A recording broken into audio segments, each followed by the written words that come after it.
Bismillahirrahmanirrahim. Assalamu alaikum dear students. Today our topic is difference between molecule and molecular ions and free radicals. Dear student, सबसे पहले हम देखेंगे कि molecular ions क्या होते हैं. When a molecule loses or gains an electron, it form a molecular ion. Dear student, हमने simply ions को डिस्कस किया था कि ऐसी स्पीशी एटम या ग्रुप ऑफ एटम की जिस पे कोई चार्ज हो नेगेटिव या पॉजिटिव, बिल्कुल उसी तरह मोलिकुलर आयंस को हम अब डिस्कस कर रहे हैं। मोलिकुलर आयंस मॉलिक्यूल्स के होते हैं, नाम से जाहिर है। पहले मॉलिक्यूल बनेगा। मॉलिक्यूल किस तरह बनेगा? Bye the combination of atoms. Atom के मिलने से मॉलिक्यूल बनेगा। और मॉलिक्यूल अगर गेन या लूज करे इलेक्ट्रॉन तो फिर मॉलिकुलर आयन बनेगा। व्हेन अ मॉलिक्यूल लूजेस और gains an electron it form a molecular ion. और मॉलिकुलर आयन भी बिल्कुल इसी तरह ही पॉजिटिव चार्ज या नेगेटिव चार्ज स्पीशी की तरह होगा। ठीक है, जिनके ऊपर पॉजिटिव चार्ज होगा वो कैटायनिक मॉलिकुलर आयन होंगे और जिनके ऊपर नेगेटिव चार्ज होगा वो एनायनिक मॉलिकुलर आयंस होंगे। सबसे पहले हम कैटायनिक को डिस्कस करते हैं। अभी हमने कहा जिनके ऊपर पॉजिटिव चार्ज वो cationic molecular ions. Those molecular ions which carry positive charge are called cationic molecular ions.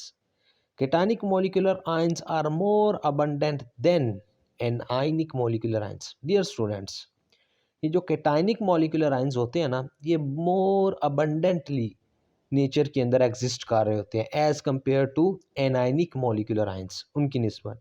Example अगर देखें CH4 positive, N2 positive etcetera. अब हम एनायनिक मोलिकुलर आयंस की बात करें तो ऐसे मॉलिकुलर आयंस जो नेगेटिव चार्ज को कैरी कर रहे हो, those molecular ions which carry negative charge are called anionic molecular ions.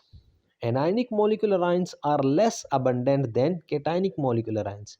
ये कैटायनिक मॉलिकुलर आयंस की निस्बत लेस अबंडेंटली एग्जिस्ट करते हैं। मिसाल के तौर पे SO2 negative 4, sulphate, phosphate ions वगैरह, ठीक है, एक्सेट्रा। डियर स्टूडेंट, अब ये बहुत ही इंपॉर्टेंट क्वेश्चन है कि how molecular ions are formed. Molecular ions बनते किस तरह हैं? when gases are bombarded with high energy electrons in a discharge tube then ionized to give molecular ions।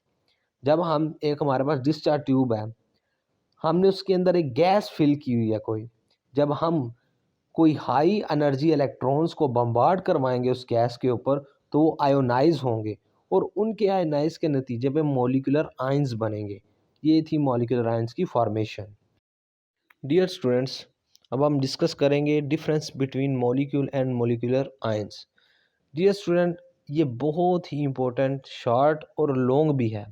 बहुत दफ़ा पेपर में ये पूछा जा चुका है कि right difference between molecule and molecular ions. आइए इसको डिस्कस करते हैं। सबसे पहला point, it is the simplest particle. Molecule का it is the simplest particle of an element और compound which can exist independently and shows all the properties of that compound। जो molecules होते हैं ना, वो जो सिंपलेस्ट पार्टिकल होते हैं किसी कंपाउंड के, किसी एलिमेंट के, जो विच कैन एग्जिस्ट इंडिपेंडेंटली, जो एग्जिस्ट कर रहे होते हैं इंडिपेंडेंटली, और उनके अंदर जो वो शो कर रहे होते हैं तमाम की तमाम प्रॉपर्टीज़ वो कंपाउंड्स वाली शो कर रहे होते हैं। जबकि अगर मॉलिकुलर आयंस की बात करें तो अभी हमने डिस्कस किया था कि मॉलिकुलर आयंस, जब मॉलिक्यूल में से कोई इलेक्ट्रॉन गेन या लूज़ किया जाए तो मॉलिकुलर आयंस बनते हैं। It is formed by gain और lose of electron by a molecule. Second point है मॉलिक्यूल का, it is always neutral. Molecule पे कोई चार्ज नहीं होता, वो न्यूट्रल होते हैं। जबकि मॉलिकुलर आयन ये चार्ज स्पीशीज होते हैं, इनके ऊपर पॉजिटिव या नेगेटिव चार्ज होता है। इट कैन हैव नेगेटिव और positive charge. Third point molecule का, it is formed by the combination of atoms. जिस तरह हमने स्टार्टिंग में बात की थी कि मॉलिक्यूल बनते किस तरह हैं, bye the combination of atoms. Atom के मिलने से मॉलिक्यूल्स बनते हैं। और अब मॉलिकुलर आयन किस तरह बनते हैं? जब मॉलिक्यूल की आयनाइजेशन होती है, जब इसमें से इलेक्ट्रॉन निकाला जाता है, it is formed by the ionisation of the molecule. जब मॉलिक्यूल की आयनाइजेशन होगी तो मॉलिक्यूलर आयन बनेंगे। Fourth point, it is a stable species, यानी it is a stable unit. जो मॉलिक्यूल होते हैं वो स्टेबल होते हैं, ठीक है, क्योंकि उनके ऊपर कोई चार्ज नहीं होता, वो न्यूट्रल होते हैं। और जो मॉलिक्यूलर आयन होते हैं ये रिएक्टिव स्पीशी होते हैं, क्योंकि इनके ऊपर चार्ज होता है। वो अब चार्ज को मिनिमाइज करने के लिए बहुत ही रिएक्टिव बिहेवियर शो करते हैं, रिएक्शन ज़्यादा शो करते हैं, किसी के साथ रिएक्ट होके बॉन्ड बना के अपने आप को स्टेबल करने की कोशिश करते हैं। डियर स्टूडेंट, ये था हमारा difference between molecule and molecular ion, the most important long question. Dear students, अब हम फ्री रेडिकल्स को डिस्कस करते हैं। फ्री रेडिकल्स आर एटम्स और group of atoms possessing odd number of electrons. It is represented by putting a dot over the symbol of an element. Free radical ऐसे atom या group of atom होते हैं जिनके पास odd number of electrons हो, यानी कि unpaired electron होगा इनके पास कोई ना कोई, फिर ही ऑड नंबर ऑफ इलेक्ट्रॉन बनेगा। और इनको रिप्रेजेंट किया जाता है डॉट के साथ। इनके सिंबल के ऊपर डॉट होंगे। जिस तरह एग्जाम्पल के देखिए हम H dot, Cl free radical chlorine का, मिथाइल का, ठीक है, फ्री रेडिकल, उनके ऊपर डॉट होंगे इनके सिंबल के ऊपर। ये बनते किस तरह हैं, जनरेट किस तरह होते हैं? How free radicals are generated, free radicals are generated by homolytic breakage या homolytic cleavage of the bond between two atoms when they absorb heat or light energy. Dear student, free radicals homolytic cleavage की वजह से बनते हैं, ठीक है। Homolytic cleavage का मतलब कि सेम टाइप ऑफ के बॉन्ड होंगे, उनमें होमोलिटिक क्लीवेज होगी। एक तरह के, यानी कि दो इलेक्ट्रॉन हिस्सा ले रहे हैं बॉन्डिंग में, एक इलेक्ट्रॉन एक के पास चलेगा, दूसरा दूसरे के पास चल जाएगा। इसको कहते हैं होमोलिटिक क्लीवेज। एक होती है हेट्रोलिटिक क्लीवेज, उसमें अनइक्वल डिस्ट्रीब्यूशन से ब्रेक होता है बॉन्ड, ठीक है।